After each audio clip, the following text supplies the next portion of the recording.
મિત્રો જે મારી પાછળ ફાર્મ છે તમે જુઓ, હું તમને બતાવું. એ છે ડ્રેગન ફ્રૂટનું ફાર્મ. તો મિત્રો કચ્છની અંદર છે ને ડ્રેગન ફ્રૂટ બહુ થાય. તમને બતાવું એનો કેવો પ્લાન્ટ હોય છે, કઈ રીતે ફળ બેસે, એનો કઈ રીતે એની કેર કરવાની હોય છે. તમે જુઓ,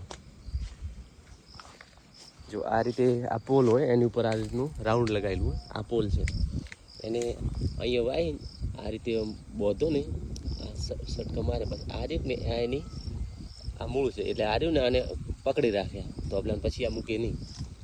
એને જોકે ઓળખે મિત્રો અહીંયા વરસાદ બહુ ઓછો છે, એટલું જે હાર્વેસ્ટ નહીં થયું એટલું. તો વરસાદ ઓછો હોય ને તો મતલબ અને ફળ બહુ ઓછા બે, પણ છતાં તો થોડા થોડા આવ્યા છે. જો આ રીતનું એનું ફળ લાગે. આ જુઓ,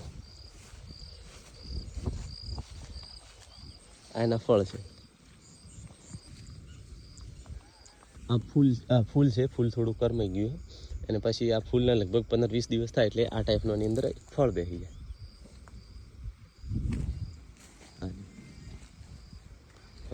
અને મિત્રો બહુ મીઠા હોય, લાલ હોય તો